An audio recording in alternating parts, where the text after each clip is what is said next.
Hello, historians. It is February 4th, 2021, and today we are really kind of beginning our unit on the Civil War. It's also Black History Month. Attached to your homework, you will find a full document about that. But today we're going to talk about what were the causes of the Civil War and what were the reasons that our country fought war against ourselves. Okay, so they're going to give you 4 reasons today. One is constitutional, one is economic, one is cultural, and one is Abraham Lincoln. So first of all, the constitutional reasons. Okay, so you remember from when we were learning about the Constitution that at the Constitutional Convention, states signed on to the Constitution and agreed to abide by the Constitution that made us the United States of America and no longer independent colonies any longer. So one of the constitutional issues that comes up around the Civil War is whether or not states can leave the Union. That's called secession, seceding, to leave. And so the southern states decided to take a right to secede and leave the United States of America. And the United States of America would not tolerate that, and that is one of the main reasons that we fought the war. Another main reason is slavery. The North was no longer going to abide by slavery. They had decided it was time to end this, what they called necessary evil or peculiar institution. And so you may say, wait. I have heard, especially if you live in the South, I have heard that the real reason for the Civil War is actually states' rights. That the right of states to make their own decisions over the federal government, the national government. Remember, we talked about the fact that they willingly signed on to the Constitution that made them part of a nation. All right? But now they're saying, no, our states have rights over the federal government's rights. And so we have to kind of look at that for a second and say, okay, well, what states' rights are they talking about? And if you ever talk to somebody about who says to you, oh no, the cause of the Civil War had nothing to do with slavery, it was about states' rights. So the question is, states' rights to what? What did the states want the right to? And the answer is they, number one, wanted the right to maintain an economy based on slavery. That's one of the main states' rights that they wanted. The other states' right that they said they had was the right to secede, the right to leave, the right to secession. Say, we can leave the United States of America. We don't have to be bound by the Constitution. So these 2 reasons, secession and slavery, that the states wanted to have those rights for themselves, all right? And so interestingly, if you ever want to point out to someone that, yes, slavery was a main cause, you can say we need to look at the secession documents that were published by the Confederate States as they created their own nation, the Confederate States of America. They said, here's the official reasons that we are seceding. And in a number of them, one of the primary reasons that they were seceding was slavery. So they could maintain their economy in any way that they chose. All right, so we have constitutional reasons, we have economic reasons. Well, what is that about?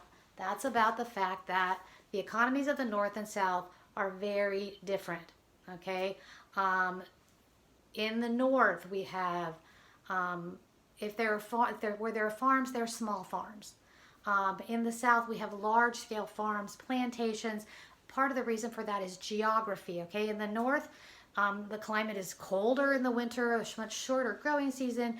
The land is more varied, more rocky, more difficult, more wooded, all these kinds of things.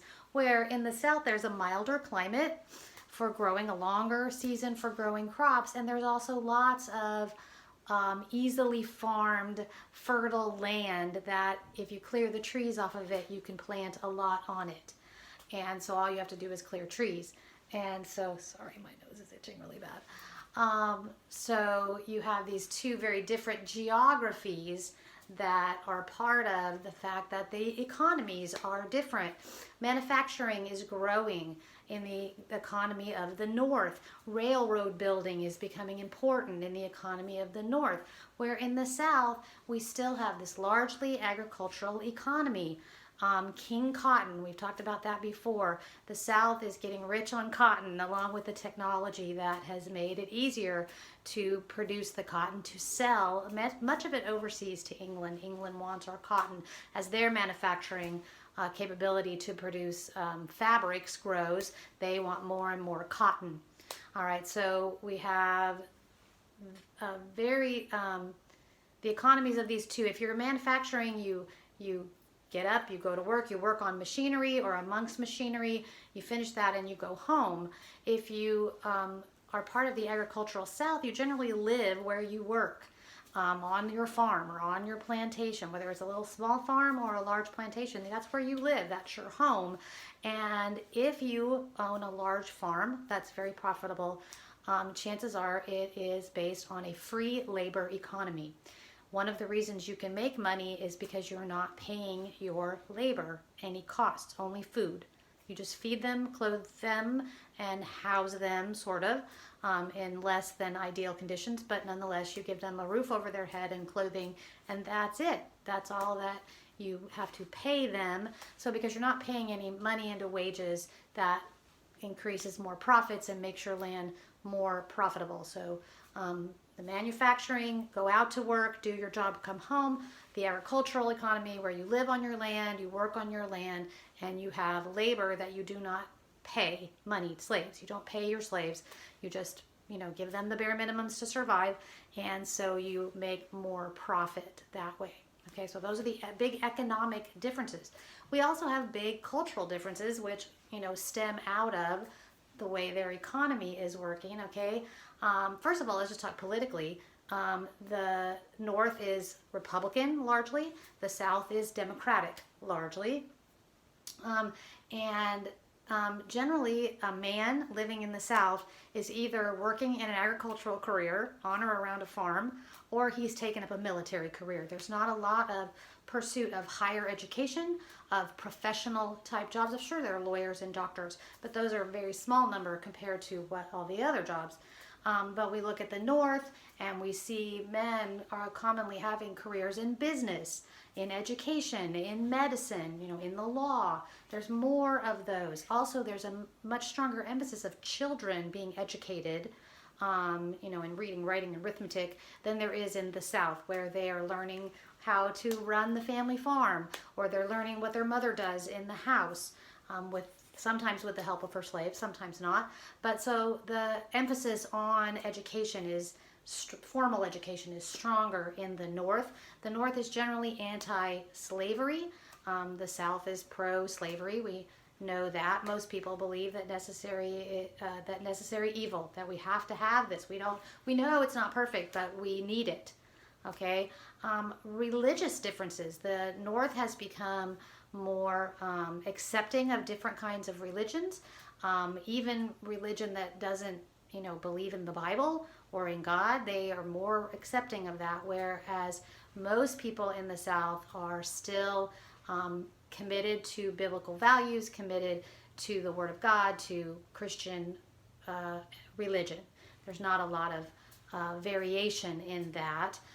In the South, it's more, everybody's kind of all the same, more homogeneous, as they say, where the North is more heterogeneous, meaning they're also different. In the North, people tend to believe still in that strong federal government. And even though, 4 of our founding fathers who were all about the Constitution and the federal government lived in the South is very supportive of its strong state government. In fact, Robert E. Lee will turn down Abraham Lincoln for the opportunity to become the head of the Union Army, saying, "I cannot take up arms against my country, Virginia." This is how many Southerners, and even some people in the North, but they think of their state as their country still. They don't necessarily say, "I'm an American." They say, "I'm a Virginian," or, "I'm a North Carolinian," or whatever. But definitely more strong association with your state than with the country. Okay, so we see all these differences that come about, but the biggest difference that's going to have the biggest impact is the manufacturing and the railroads that the South does not have. and it's going to be very difficult as the war is fought for them to overcome that. Now, the city of Atlanta has a lot of railroads at this time, but that's basically the main place where the railroads branch out from. And again, not a lot of big cities in the South. Atlanta, we could maybe say Baltimore, and New Orleans. So not a lot of big cities either. People are more spread out. And so that's it for our lecture today. You have a reading assignment that you will get in the email that this comes in. And so I will talk to you again next Tuesday. So get everything done. Turn your homework in today. It's Thursday. Homework is assigned and turned in on Thursdays every week. So I will see you on Tuesday. Bye for now.